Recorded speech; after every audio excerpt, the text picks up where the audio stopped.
Hi, this is Shannon at No Shelf Control. Thanks for joining me on the channel again tonight. We have finally made it to the zombie round in the Tournament of Books. What's the zombie round? Well, I'm going to explain that. Two books are being brought back from the dead.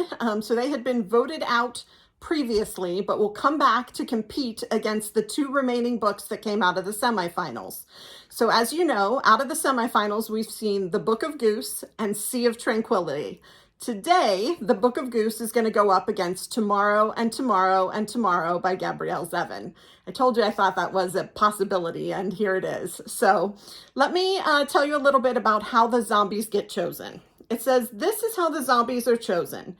Each year prior to the tournament, when we announce the final list of books, we ask our readers at the morning news to vote for their favorite novel from the list. When we reach the zombie round during gameplay, the two books that received the most popular votes and have already been eliminated in the competition's earlier rounds rise from the dead with another shot at reaching the championship. So that is how Tomorrow and Tomorrow and Tomorrow got into the competition for today. And we will talk about the two books that are going to go head to head. So the first one that we've already talked about in the past and is coming out of that semifinal round is The Book of Goose by Yi-Yun Lee. It is 368 pages, published by Farrar, Straus, and Giroux, and it was published on September 20th, 2022. And here's the synopsis. A gripping, heartbreaking new novel about female friendship, art, and memory by the award-winning author of Where Reasons End. Fabienne is dead. Her childhood best friend Agnes receives the news in America, far from the French countryside where the two girls were raised, the place that Fabienne helped Agnes escape 10 years ago. Now Agnes is free to tell her story. As children in a war-ravaged backwater town, they'd built a private world, invisible to everyone but themselves, until Fabienne hatched the plan that would change everything, launching Agnes on an epic trajectory through fame, fortune, and terrible loss. A magnificent, beguiling tale winding from the post-war rural provinces to Paris, from an English boarding school to the quiet Pennsylvania home where Agnes can live without her past. The Book of Goose is a haunting story of friendship, art, exploitation, and memory by the celebrated author Yi-Yun Lee. So that is The Book of Goose. And then we have Tomorrow and Tomorrow and Tomorrow by Gabrielle Zevin, published July 5th, 2022 by Knopf, and it's 416 pages. And here's the synopsis of that one.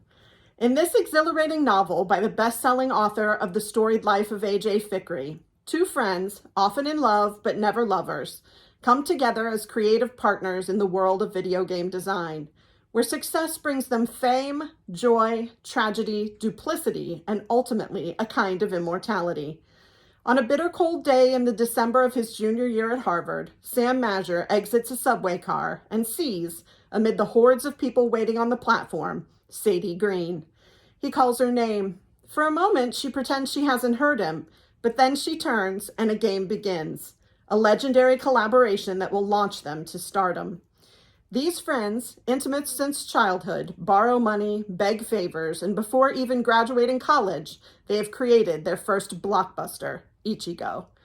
Overnight, the world is theirs. Not even 25 years old, Sam and Sadie are brilliant, successful, and rich, but these qualities won't protect them from their own creative ambitions or the betrayals of their hearts. Spanning 30 years from Cambridge, Massachusetts to Venice Beach, California, and lands in between and far beyond, Gabrielle Zevin's Tomorrow and Tomorrow and Tomorrow is a dazzling and intricately imagined novel that examines the multifarious nature of identity, disability, failure, and the redemptive possibilities in play, and above all, our need to connect, to be loved, and to love. Yes, it is a love story, but it is not one you have read before. So those are our two books for today. We've talked about them in the past, but today we're going to see them go head to head. Let's talk about who our judge is today. His name is Nathan Deuel. He uses he, him pronouns, and he is the author of Friday Was the Bomb, 5 Years in the Middle East. He's a frequent contributor to the Los Angeles Times and has written essays, short fiction, and reviews for the New York Times Magazine, GQ, Harper's, and the Paris Review, among others. A continuing lecturer at UCLA's writing programs, He lives in Venice Beach, where the surf forecast often calls for a poor to fair swell of 2 to 3 feet. So that is Nathan Deuel. Now, Nathan does not follow the structure that I like to follow when I go through these challenges. He goes back and forth a lot. He has a long intro and a long judgment, and then talks about the book sort of back and forth as he goes through his review. So we will take this as it comes. Let's talk about how he introduces what he wants to say. So Nathan says, I've been writing about and reviewing books for like 20 years, but I'm not prepared when I pop into my 13-year-old's bedroom and there is Elle, merrily, reading my copy of the Book of Goose. Around them are stuffed animals. There's a poster of a frog. The frog warns, hippity-hoppity, get off my property. Only like 10 minutes ago, it seems, this child still needed help tying their shoes. Time marches on. Never previously had this human expressed interest in any of my books from work. I've just come back from surfing. The water was very cold and my hands are still numb, and my child has apparently entered the French village and is getting to know the unforgettable and bizarre pairing of Agnes and Fabienne, one of the most odd and affecting relationships from any recent book I can recall right now. Look at what you wrote, Elle says, holding up the book to a page filled with my chicken scratch. My hands throb. It was a pretty good surf. In angry scrawl, just before the tender and aching nature of the friendship between the two French girls becomes the center of Yi Yun Lee's excellent book, I'd written, where are we? Who are these characters? Why should I care? Standing in the doorway, I savored the memory of my early distaste for the novel, the way I'd gritted my teeth about those pages and sensed an author who didn't care about me, was being coy, and was perhaps too ungenerous with her apparently prodigious powers. And now, well past that point, wanting to correct me, one of the most exciting things a 13-year-old can do to a parent, Elle smiled with power. I could feel this person relishing the chance to say the following, you sure were wrong, weren't you?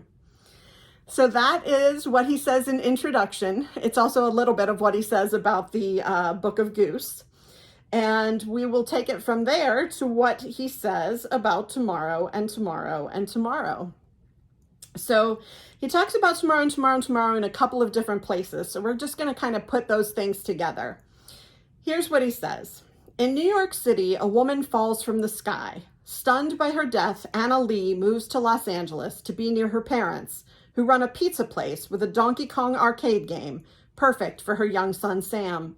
Then Anna's acting career takes off, and with paychecks from a horrible game show, she buys a sports car. On a dark road with Sam having nearly hit something, a dog, a coyote, Anna stops and turns off the car. Someone comes roaring in the other direction. So goes one of the best scenes in Gabrielle Zevin's Tomorrow and Tomorrow and Tomorrow. So that is the first part of what he says about tomorrow and tomorrow and tomorrow. Here's a second part of something that he says. The tension between women in the other book, Tomorrow, is far more typical of what feels to me like a set of lackluster, fill-in-the-blank gestures that seem more loyal to a kind of bland zeitgeist, surprising and even a little painful, given how widely loved this novel seems to be. You would think women would want to stick together when there weren't that many of them, main character Sadie observes about MIT, where she matriculates, but they never did. It was as if being a woman was a disease that you didn't wish to catch. This is one of the last interesting things that Sadie says. I wanted so badly to care more, to get excited when Sadie reunites with Sam, whom she first met back in the Los Angeles hospital ward, where his mom has died and Sam just barely survives. But I can't imagine I'd ever suggest to Elle that they read even a page of Tomorrow, because compared to Goose's subtlety, beauty, and nuance, too often the basic mechanics of the storytelling in Tomorrow's world are campy, with pages of dialogue, predictable plot twists, and inane characters. You almost expect someone to come back from the dead. For example, how do Sam and Sadie get their video game in front of people who matter? Just as in Goose, there's a man to help. In this instance, it's Sadie's cartoonish professor, the vile and violent scumbag Dov, who I never want Elle to contemplate. Whereas Goose's evil postmaster is drawn by Lee so finely, his aiding of the girls oozes with a bizarre and stirring sadness, not the comic book evil horniness of dumb Dov. To be clear, Tomorrow also uses the word grok at least twice, which is 2 incidences more than any book should. So there you have it. That's what he has to say about Tomorrow and Tomorrow and Tomorrow. Not a fan, as far as I can tell. I have to mention that recently I've been reading in the news that there are some complaints that the video game that Tomorrow and Tomorrow and Tomorrow references was actually lifted from a female video game developer's actual game. So there have been a lot of complaints in the media. The publisher has responded. And, we'll see how that turns out. But it's another sort of not great sign of what is happening with Tomorrow and Tomorrow and Tomorrow with regard to women. So I think it's interesting that Nathan Deuel also picked up on how women are treated, portrayed, and abused in this book. So we'll see. So let's talk about what Deuel says specifically about Goose. Meanwhile, in Lee's The Book of Goose, our narrator Agnes is happy, if a bit melancholy, in her marriage to an American in Lancaster, Pennsylvania, where people call her the French bride. At one point, we learn, Agnes was quite famous in Europe. There's an old friend called Fabienne. Here's Agnes talking about her fear and love of the mysterious and feral Fabienne. Her cows were afraid of her. Even before she raised her stick, they cowered. No dogs nipped at her. The bees in the woods stung only me. It's a post-war rural France, and everyone is so poor, and Agnes's brother is dying, and food is scarce, and Fabienne's dad is drunk. The girls decide to start writing. Goose, it becomes deliciously clear, is not just the story of young women and their brilliance, but also an ode to their struggle to be heard, or at least left alone, and maybe even to love each other in peace. All the girls, other than me, wanted the same things, to be praised by teachers, but more important, to be admired and envied by one another, to catch the attention of the right boys, Agnes thinks. I would have been one of them had Fabienne not been in my life. So that is what he has to say about Goose. And then he goes into a rather long judgment. I think we can probably guess which book he's going to pick. But let's read what he says about what he picked and why he picked it. Here we go. It is such a persuasive and powerful experience to have your kid reading the same book you're supposed to be writing about, and for them to be responding to it much the same way you did. 2 days after witnessing my child reading one of the 2 books I had to judge, I went for another surf and returned in the weak light of a Friday afternoon. In my room, I started writing more of this piece, toggling back and forth to survey the weather forecast. Elle, my wife, and I go on a lot of outdoor adventures together, camping in Bishop, California, skiing at Mammoth Mountain, checking and rechecking the forecast, working a bit more on the piece. I had to admit to myself that we would not be loading up the van to head north. A second blizzard was headed straight for the eastern Sierra, and it would add feet of snow to what had already been an epic blanket of powder. This was great news for Elle, who was happily mowing through Goose, maybe the most mature and advanced book they'd yet undertaken. Peeking into their room now and then, I had to resist asking certain questions, like if they thought England would work out for Agnes, if that photographer was as creepy as he seemed, and would the parents ever be happy? Finally, I blurted out to Elle a simpler one. Isn't Fabienne awesome? What are you talking about? Elle said. Fabienne is awful. Everyone is kind of awful, but I love it. Is any father-child pairing currently having a conversation about the characters in Tomorrow? What I do know is that if Elle were to pick up my copy of Zevin's book, they would find more chicken scratch, and perhaps they would enjoy my attempt to explain why I both kind of loved but mostly hated it. It's like a big greasy bag of stupid cheeseburgers, I wrote. Put another way, I like cheeseburger, and sometimes I like 2 cheeseburgers. But what do I want from a reading experience of several hundred pages? I've been reading 50 to 100 books a year since I was 13. What Goose offers, at least for me, is that fleeting feeling of pure insight, tension, and mystery that feels like it honors the lives we actually live, not some garish caricature of lives we might blithely conjure. Is this what Elle loves? In the months and years since they've started reading more serious books, when I get lucky enough to hear them talk about plot and character, theme and style, they seem, like me, I suppose, drawn to the same kind of crazy and surprising stories that aren't merely entertaining, gripping, or built to satiate our baser yearnings for sex, death, and fame. Call it beauty, call me a prude, call it art. Maybe what separates the real thing from entertainment is something sad? I don't know. From Zevin's novel, there's this line: to make a game is to imagine the person playing it. But another truth from tomorrow is probably more germane. Art doesn't typically get made by happy people. I am grateful to read these novels together. Both have powerful but doomed female leads. Both concern storytelling and feel simultaneously propulsive and irresistible. Both concern the lure of being exceptional, that knife edge between wanting it and then realizing you have to live with having gotten it. In Agnes's words, the world had no place for two girls like us, wanting and unable to kill each other, wanting and unable to save each other. Maybe this is the best diagnostic. Weeks later, when I'm awake, I find myself thinking about Zevin's annoying cartoon characters. But Lee's two wildly original women, they've come to me when I'm dreaming. What should Elle read next? So I love his judgment and his review. I have not read either of the books, but really, really want to read the Book of Goose now.